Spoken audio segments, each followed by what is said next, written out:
Hello student, today we will study water, some fact and figure, water scarcity and the need for water conservation and management.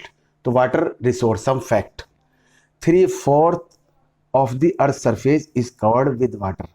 यानी कि 75% जो है earth surface covered जो है water से है, water पाया जाता है. But only small proportion of it account for fresh water. इसका बहुत ही कम पोर्शन जो है फ्रेश वाटर है और बाकी बचा हुआ वाटर सॉल्टी वाटर है जो ज़्यादातर ओशन में और आपका सी में पाया जाता है. तो only a small portion of fresh water can be put to use. थोड़े सही फ्रेश वाटर है जो यूज़ किया जाता है. This fresh water is mainly obtain from surface run of. ज़मीन के ऊपर जो रनिंग वाटर पाया जाता है जो रेनफॉल से होता है, एंड अंडरग्राउंड वाटर, और ज़मीन के अंदर जो पानी पाया जाता है, वाटर पाया जाता है, वो ही आपका फ्रेश वाटर है. That is continually being renew. और जो वाटर जो है कंटिन्यू रिन्यू होता है, हर बार रिन्यू होता रहता है, and recharge through the hydrological cycle.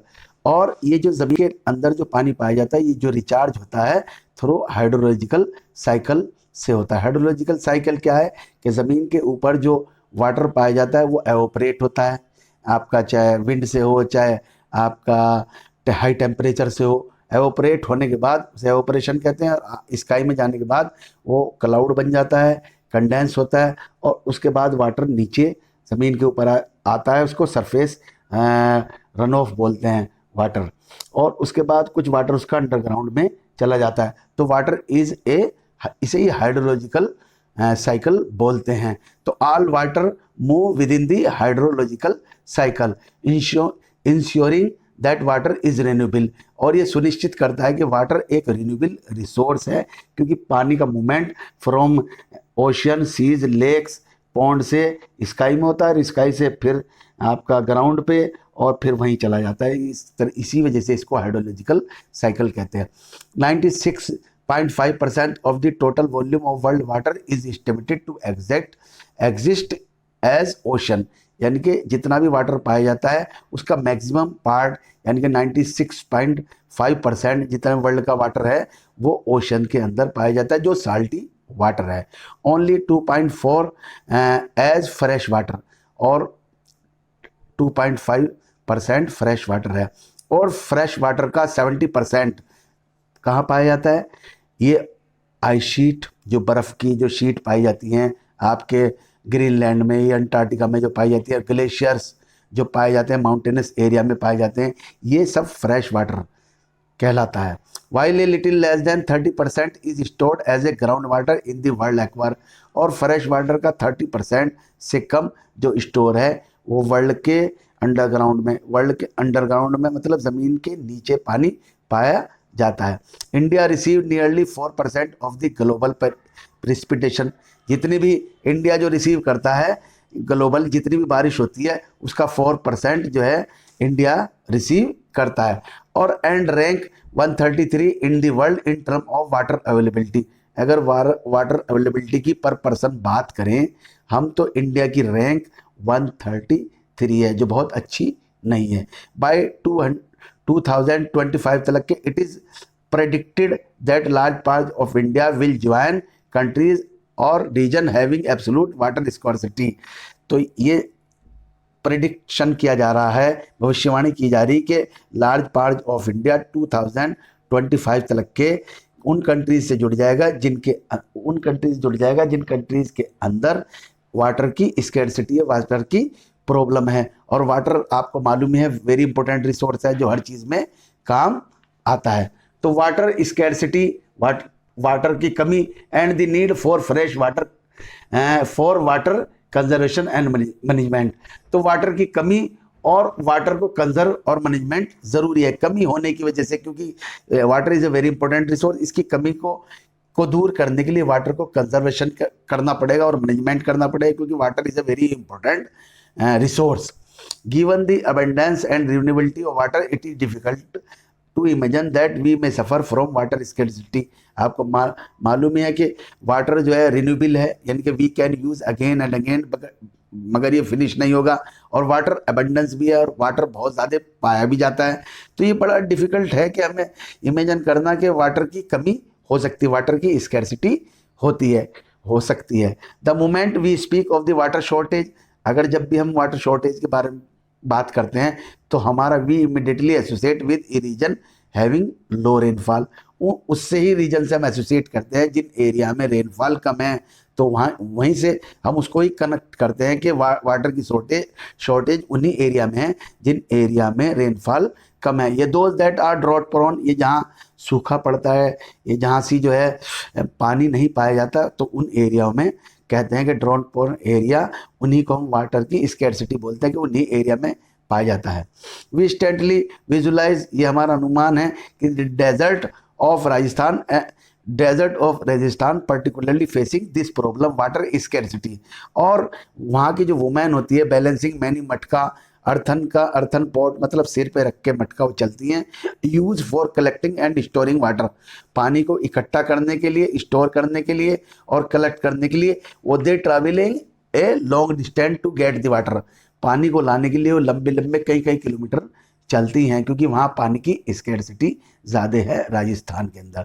The availability of water resource varies over space and time, space और टाइम के हिसाब से वाटर की अवेलेबिलिटी बराबर से नहीं पाई जाती, क्योंकि due to the variation in seasonal and annual precipitation, जो सीजन के हिसाब से और एनुअल प्रेसिपिटेशन इंडिया में बराबर से नहीं पाया जाता। कहीं प्रेसिपिटेशन, कहीं रेनफॉल ज़्यादा है और कहीं रेनफॉल कम है सीजनली और annually. But water scarcity in most cases is caused by the over exploitation, water की जो सबसे बड़ी कमी पैदा हो रही है वो क्यों हो रही है? ओवर एक्सप्लॉइटेशन, मतलब जितना यूज़ करना चाहिए उससे ज़्यादा यूज़ कर रहे हैं, एक्सेसिव यूज़ कर रहे हैं, और unequal access to the water among different society, different social group में, और वाटर की अवेलेबिलिटी बराबर से भी नहीं है। जितने भी सोशल ग्रुप पाए जाते हैं उनमें बराबर से वाटर अवेलेबिलिटी नहीं होती। तो fresh water can B obtain directly from the precipitation, तो फ्रेश वाटर आपको कहाँ से मिलता है? प्रेसिपिटेशन से, रेनफॉल से मिलता है। और जो सरफेस पे रन ऑफ चलता है, मतलब पानी जाता है, वो भी, और अंडरग्राउंड जो ज़मीन के अंदर पानी स्टोर होता है वो भी, वही फ्रेश वाटर है। और माउंटेन्स पे आपके ग्लेशियर पाए जाते हैं, वो भी फ्रेश वाटर का सोर्स है। वाटर स्कैर्सिटी में be an outcome of large and growing population, सबसे ज़्यादा जो वाटर की कमी हो रही, स्कैर्सिटी हो रही, ये लार्ज एंड ग्रोइंग पॉपुलेशन बढ़ती जा रही है और पॉपुलेशन ज़्यादा हो रही है, उसकी वजह से पानी की ज़्यादा प्रॉब्लम हो रही है, क्योंकि पानी हर आदमी को, हर चीज़ को चाहिए। Consequent great demand for water, population बढ़ने से वाटर की डिमांड बढ़ रही है, और a large population means more water, अगर पॉपुलेशन ज़्यादा होगी तो पानी भी ज़्यादा चाहिए, वाटर भी ज़्यादा चाहिए। Not only for domestic use but also to produce more food, water जो है डोमेस्टिक पर्पज़ के लिए भी चाहिए, और अगर आप फार्मिंग में, क्योंकि पॉपुलेशन ज़्यादा है, पॉपुलेशन बढ़ रही है, तो प्रोड्यूस मोर फूड करने के लिए एग्रीकल्चर को, प्रोडक्शन को बढ़ाने के लिए भी वाटर की रिक्वायरमेंट चाहिए। Hence the facilitate higher food grain production water resource are being over exploited, और ज़्यादा फूड ग्रेन मतलब वीट, राइस, जितने भी एग्रीकल्चर क्रॉप्स हैं उनका प्रोडक्शन बढ़ाने के लिए वाटर रिसोर्स को ज़्यादा एक्सप्लॉइट कर रहे हैं, क्योंकि एग्रीकल्चर जो है बेस्ड ऑन द वाटर। तो to expand the irrigated area, irrigation की ज़रूरत पड़ती है, क्योंकि रेनफॉल तो इंडिया में 3 या 4 मंथ होती है, तो बाकी के टाइम इरीगेशन से काम चलाया जाता है। तो इसलिए irrigated area and dry season agriculture, और ड्राई सीजन में भी एग्रीकल्चर कर रहे, तो उसके लिए वाटर की रिक्वायरमेंट बनी रहती है, और वाटर पे ही डिपेंड एग्रीकल्चर करती है। इसकी वजह से ओवर एक्सप्लॉइटेशन वाटर का हो रहा है। More farmer have their own well, बहुत सारे फार्मर का अपना वेल और ट्वेल है in their farm for irrigation और टू इंक्रीज द प्रोडक्ट, तो वो ज़्यादा से ज़्यादा एग्रीकल्चर की क्रॉप्स को उगाने के लिए अपने ट्वेल और वेल का मैक्सिमम इस्तेमाल कर रहे हैं। हैं, it will lead to the falling underground, इस वजह से अंडरग्राउंड वाटर लेवल भी नीचे जा रहा है। Adversely effect the water availability and food security, अब जब वाटर लेवल जाएगा, वाटर की कमी हो जाएगी तो food security of the people भी प्रॉब्लम में आ जाएगी, क्योंकि पानी नहीं होगा तो एग्रीकल्चर नहीं होगी, एग्रीकल्चर नहीं होगी तो फूड प्रोडक्शन नहीं होगा, इससे और भी प्रॉब्लम पैदा हो जाएगी। पोस्ट इंडिपेंडेंट, आज़ादी के बाद इंडिया विटनेस इंटेंसिव इंडस्ट्रियलाइजेशन, आज़ादी के बाद इंडस्ट्रियलाइजेशन हुआ, ज़्यादा इंडस्ट्रीज लगने लगी और शहर भी बढ़ने लग गए, अर्बनाइजेशन, मतलब शहरों की जो पॉपुलेशन थी वो उसके अंदर भी बहुत ग्रोथ हुई। The ever increasing number of industry had made matter worse, industries बढ़ने से ये और भी कंडीशन खराब हो गई। By exerting pressure on the existing fresh water, जो फ्रेश वाटर पाया जाता है उस पर दबाव पड़ने लग गया, क्योंकि इंडस्ट्री बढ़ने से इंडस्ट्रीज की रिक्वायरमेंट भी ज़्यादा होती है वाटर की। Industries apart from Bing heavy user of water, industry बहुत ज़्यादा, एग्रीकल्चर में तो वाटर का यूज़ होता ही होता था, इंडस्ट्रीज में भी वाटर का बहुत ज़्यादा यूज़ होता है। Also require to power run, और पावर जो बिजली चाहिए आपको आपका इंडस्ट्री चलाने के लिए, वो भी पानी से, वाटर से ही बनती है। Much of this energy come from hydroelectric power, hydroelectric का मतलब that power generate by the water, जो पानी से बिजली बनाते हैं तो उसमें भी वाटर की रिक्वायरमेंट बनती है, और हाइड्रोइलेक्ट्रिक पावर से ही इंडस्ट्रीज रन करती है, उसमें भी वाटर की रिक्वायरमेंट ज़्यादा होती है। Today in India hydroelectric power contribute approximately 22% of the total electricity produce. वैसे तो इलेक्ट्रिसिटी आपकी कोयले से भी पैदा होती है, कोल से भी होती है, मगर 22% जो है जितनी भी इलेक्ट्रिसिटी प्रोड्यूस होती है वो आपकी हाइड्रो इलेक्ट्रिक पावर है, मतलब वाटर से बिजली पैदा होती है। तो इतना बड़ा कंट्रीब्यूशन है वाटर का। इन हाउसिंग सोसाइटीज़, जितनी भी हाउसिंग सोसाइटीज़ हैं, कॉलोनीज पाई जाती हैं सिटीज़ के अंदर, जैसे आपकी गोकुल धाम सोसाइटी, तो most of these have their on underground water pump, उनके अंदर अपने अंडरग्राउंड पंप होते हैं, उनके पंप लगे रहते हैं, वहाँ पानी को स्टोर करके उसको ही to meet their water need, वो अपनी रिक्वायरमेंट वहाँ से पूरी करते हैं। इसकी वजह से भी अंडरग्राउंड वाटर लेवल गिर रहा है। Water scarcity is also due to the bad quality of water, water की स्कैर्सिटी तो हो ही रही है, कमी हो रही है, मगर एक प्रॉब्लम और है, जो वाटर अवेलेबल है भी वो बैड क्वालिटी का है, वाटर पोल्यूशन है, वाटर ख़राब है, स्पॉयल है, तो वो भी एक प्रॉब्लम बनती जा रही है, क्योंकि बैड वाटर को we can not use.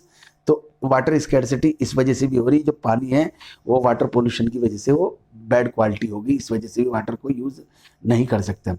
If there is ample water to meet the need of the people, much of it may be polluted by domestic और इंडस्ट्रियल वेस्ट से और केमिकल से, पेस्टिसाइड, फर्टिलाइज़र से, जो भी agriculture में use करते हैं, बहुत सारा वाटर जो है वो आपका पोल्यूटेड हो गया है, और दस making it hazards for human life, और ह्यूमन लाइफ के लिए ये बहुत ज़्यादा नुकसानदेह हो रहा है।